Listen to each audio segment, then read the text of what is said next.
So, what is Parkinson's disease? Parkinson's disease is a slow, progressive, degenerative disease of the brain. It affects nerve cells in the basal ganglia and substantia nigra. Nerve cells in the substantia nigra produce dopamine. You may recall that dopamine is an important neurotransmitter that acts as a chemical messenger in the brain circuit to plan and control movement. The nerve cells in the substantia nigra die in people with PD.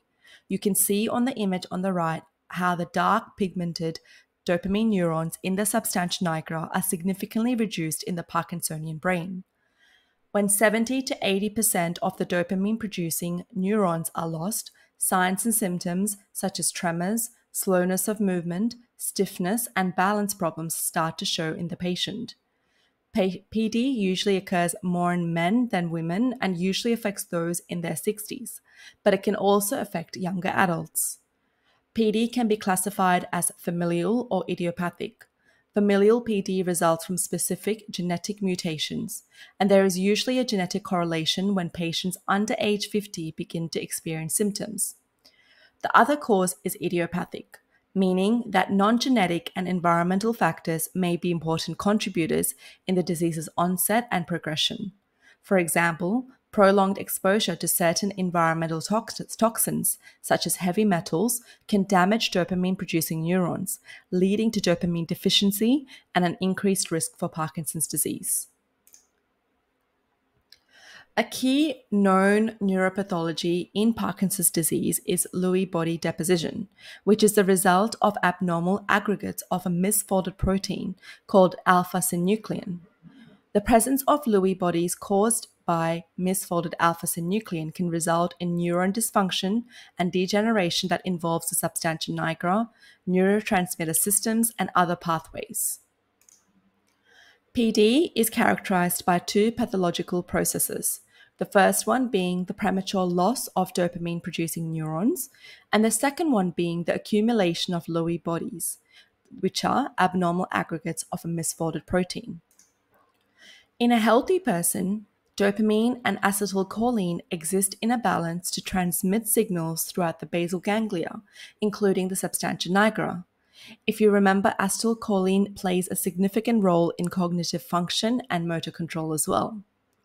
In Parkinson's disease, the degeneration of dopamine leads to acetylcholine taking over, which can result in signs and symptoms such as tremors and jerking movements. Although there are deficiencies in both neurotransmitters, dopamine levels are affected more than acetylcholine, leading to the non-motor manifestations of Parkinson's disease. The combined effects of dopamine deficiency, basal ganglia dysfunction, and Lewy body dysformation results in the classic motor symptoms of Parkinson's disease, including resting tremors, bradykinesia, and muscle rigidity. The cardinal signs of Parkinson's disease are tremors, rigidity, akinesia or bradykinesia, postural changes, and shuffling gait. You can also remember this in the acronym TRAPS. So first we'll start with tremor. Tremor in Parkinson's disease is a rest tremor, which means that it's most visible when the shaking body part, for example the hand, is at rest and not engaged in any purposeful activity. This tremor is often described as pill rolling. This is in contrast to the tremor seen in other conditions, such as essential tremor, which are seen more with movement than at rest. Action tremors are more visible when the affected limb is being used, and the resting tremor is pathognomonic for Parkinson's disease. Moving on to rigidity, this refers to increased resistance to passive movement about a joint and occurs in about 75 to 90% of patients with PD. With PD, there's also rigidity known as cogwheel rigidity, and this is where there's increased muscle tone even at rest, and it's often worse when doing repetitive movements with the opposite limbs. Let's move on to akinesia and bradykinesia. So akinesia means lack of movement, and bradykinesia means slow movement. And with bradykinesia, there is a generalized slowness of movement, and the decreased ability to initiate voluntary movement really agitates patients, and they may use words like tiredness and incoordination. This is usually the major cause of disability in Parkinson's disease, and it's eventually seen in almost all patients. Moving on to postural instability. So, patients with Parkinson's disease have a constant feeling of imbalance and a tendency to fall. So, they are a high risk of falls. They have a decreased arm swing and shuffling gait, and postural instability usually comes much later in the course of PD. As such, if a patient has postural instability early in their course, it is an indication to consider other causes of Parkinsonism, such as progressive supranuclear palsy or multiple system atrophy. Lastly, shuffling gait is where there's a balance impairment and freezing of movement, and this is also known as Parkinsonian gait. In this presentation, patients walk with short steps and a stooped posture. So now let's go through some of the non-motor signs and symptoms of Parkinson's disease. Dysfunction of the autonomic nervous system is usually a key factor in Parkinson's disease, and it results from the involvement of dopamine pathways in regulating autonomic functions such as blood pressure, heart rate, and gastrointestinal motility. The key characteristics of autonomic symptoms include orthostatic hypotension, so low blood pressure upon standing, constipation, urinary urgency or incontinence, and erectile dysfunction. There's also cognitive impairments associated with Parkinson's disease, and this can range from depression to attention issues. So the Parkinson's disease can affect various cognitive domains due to the spread of pathological changes beyond the basal ganglia to other brain regions, including the cortex and hippocampus. The key characteristics include cognitive impairments in Parkinson's disease, from mild cognitive deficits such as difficulties with executive function and attention, to more severe forms of dementia known as Parkinson's disease dementia. With mood symptoms, so there's alterations in neurotransmitter systems, including dopamine, serotonin, and norepinephrine, and these contribute to the mood and psychiatric symptoms in Parkinson's disease. The key characteristics include depression, anxiety, apathy, hallucinations, and psychosis. Sleep disturbances are also very common in Parkinson's disease patients, and it is thought that it's a result from the involvement of brainstem nuclei and neurotransmitter systems, as well as the nocturnal motor symptoms. So usually patients with Parkinson's disease have either insomnia or they have excessive daytime sleepiness because they cannot get proper rest at night. The pharmacology of Parkinson's disease aims to address the dopamine deficiency in the substantia nigra. You would think that then, logically, by administering dopamine, that this would resolve the issue. However, one thing to understand is that dopamine cannot cross the blood-brain barrier. This will increase the systemic dopamine, which will inevitably increase side effects such as nausea, agitation, and confusion. Now let's move on to some of the medications that are used to manage Parkinson's disease. So dopamine agonists work by stimulating dopamine receptors in the brain. In Parkinson's disease, where there's a deficiency of dopamine due to the degeneration of dopaminergic neurons in the substantia nigra, dopamine agonists help to compensate for this deficiency by mimicking the action of dopamine. By binding to dopamine receptors, they activate the same pathways that dopamine would, thereby improving motor symptoms associated with the disease. Multiple dopamine receptor subclasses have been identified. However, dopamine agonists mainly affect the D1 and D2 subtypes. Stimulation of D1 receptors activates adenylate cyclase, leading to the accumulation of cyclic adenosine monophosphate, also known as CAMP. Stimulation of D2 receptors, on the other hand, inhibits CAMP formation. Although D2 receptors appear to be more important than D1 receptors in mediating Parkinsonian symptoms, combined D1 and D2 agonists have an enhanced anti-Parkinsonian effect. People on dopamine agonists can develop behavioral changes such as addiction to pornography or gambling. So as a healthcare professional, it is really important to ensure behavioral monitoring if these patients are on dopamine agonist drugs. So now let's move on to dopamine replacement drug therapy. In Australia, the gold standard for treatment is a drug known as levodopa, which is also called Sinemet. Levodopa is the immediate metabolic precursor of dopamine, which can cross the blood-brain barrier. In order to prevent the breakdown of levodopa and to ensure it passes the blood-brain barrier, the addition of decarboxylase inhibitors is necessary. Once levodopa crosses the blood-brain barrier, it is converted to dopamine. Levodopa is efficient in managing the symptoms of bradykinesia and muscle rigidity. However, tremor is the least responsive symptom to levodopa. Large doses of levodopa have to be administered initially to ensure that an adequate amount gets into the central nervous system. Levodopa stays in the blood for 60 minutes to 180 minutes, but it has a longer action, especially in the early stages of Parkinson's disease. In some people with more advanced Parkinson's disease, it may only last between 60 to 120 minutes, leading to the on and off motor fluctuations. Possible side effects include nausea, hypotension, motor fluctuations, hallucinations, and dyskinesia. So now let's move on to monoamine oxidase B inhibitors, otherwise also known as monoamine oxidase. Monoamine oxidase is a naturally occurring enzyme which is responsible for the breakdown of dopamine. MAO-B inhibitors work by stopping the metabolism of dopamine in the substantia nigra. MAO-B inhibitors can be taken alone or in combination with other anti-Parkinson's disease drugs. One thing to be mindful of is that this drug may cause a high blood pressure, hypertensive crisis when taken with stimulants, for example, in concurrent use with some common over-the-counter drugs such as cough and cold medications. And understanding the drug-food interactions with some of these drugs, such as rasagiline and selagiline, is important.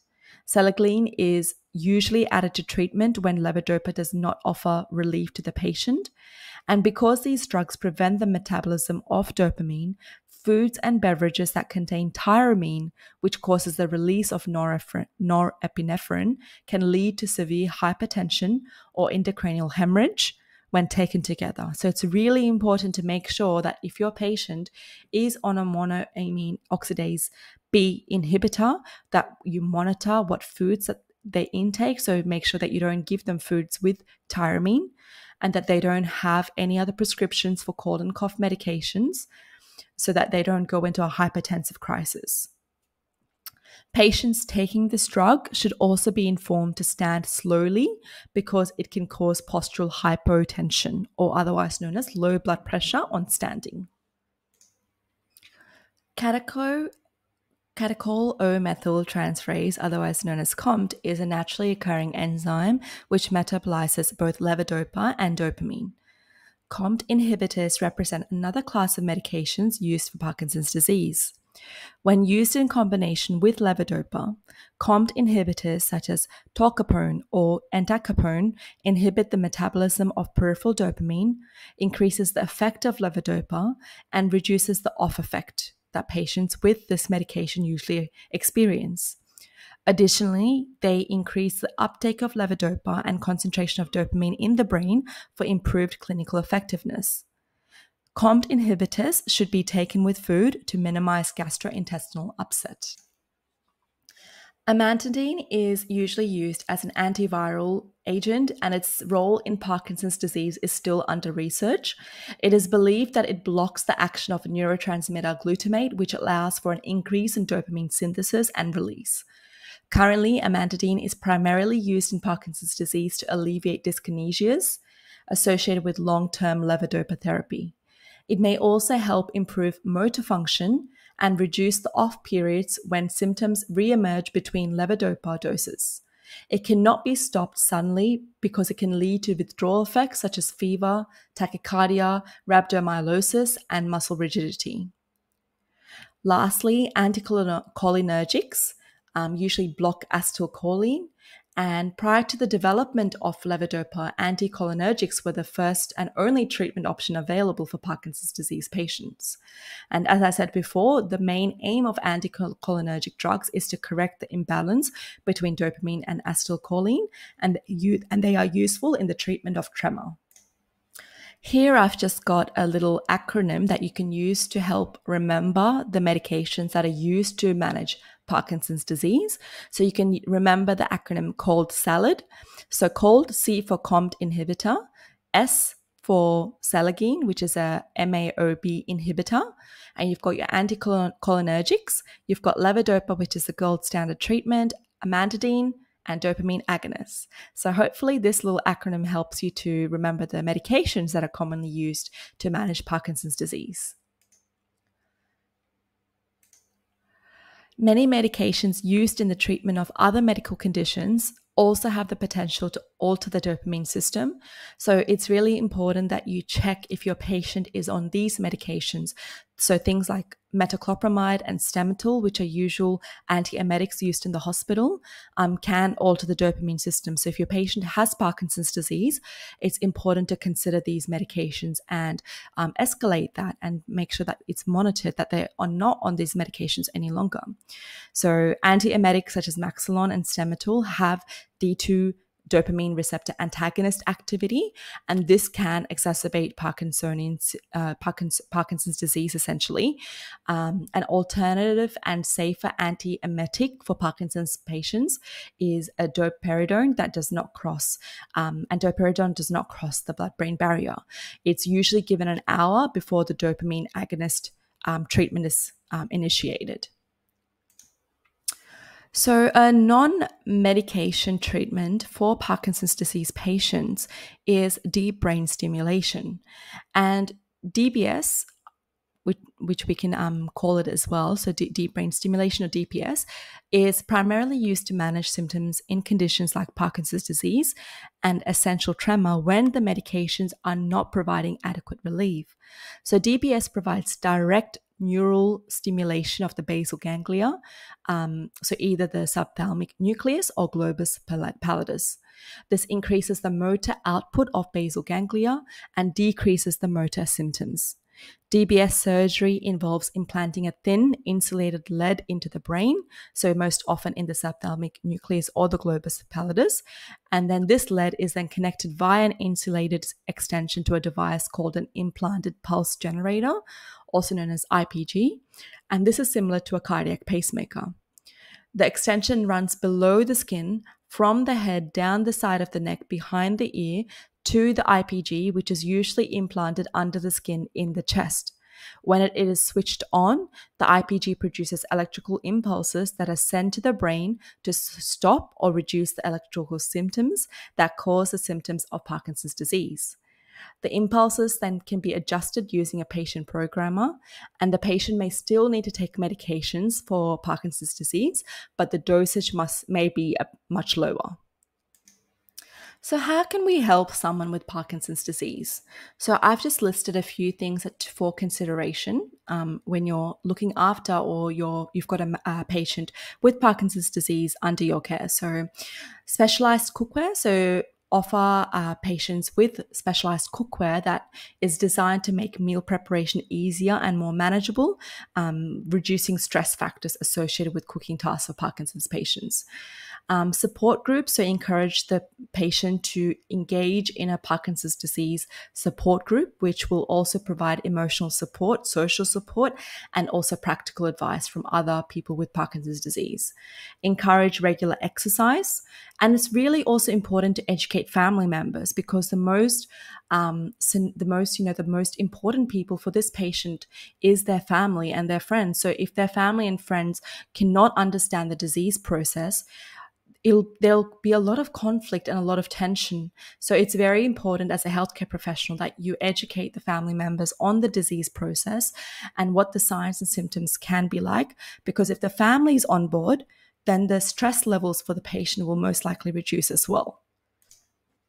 It's also important for these patients to alter their diet so that they have easy to chew food, not very difficult meats that they have to chew through. It's important also that they have high fiber intake.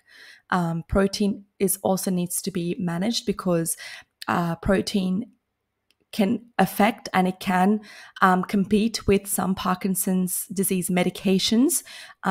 So it's important that protein intake is managed in a way that it does not coincide with the same time that the medication is being taken. So that's very important because just remember that medications for Parkinson's disease will compete with protein for absorption, and the body will more likely absorb the protein than the Parkinson's medication. So it's very important that the protein is kind of timed around the medications, but not at the same time as the medication. And lastly, it's also really important to offer counseling, because counseling services will address emotional and psychological challenges associated with Parkinson's disease and provide support and coping strategies for both the individual and their family members as well. There's also a risk of obsessive compulsive behavior when taking dopamine agonist medications, as I mentioned before. And this may take the form of either gambling, excessive shopping, eating, increased libido, or interest in pornography. And this must be discussed with the treating specialist if this does occur.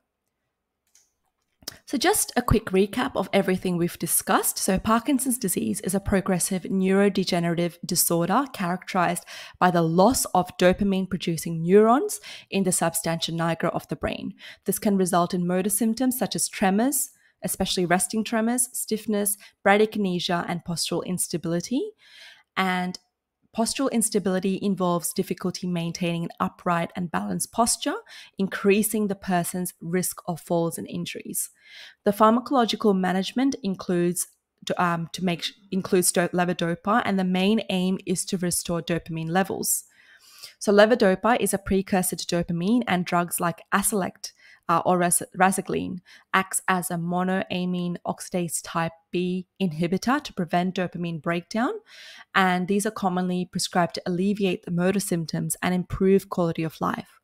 Deep brain stimulation is also a surgical procedure used in Parkinson's disease where medications are no longer effective. And this involves implanting electrodes into the specific brain region, such as the subthalamic nucleus or globus pallidus. And DBS delivers electrical impulses to modulate neural activity, providing significant relief from the motor symptoms when medications are less effective. But just remember, DBS also carries high risks such as infection and bleeding and mood changes. So it's really important that the patient is well informed before they undertake this surgery. I hope this has helped. And if you have any questions or comments, can you please let me know? And I look forward to seeing you in the next video.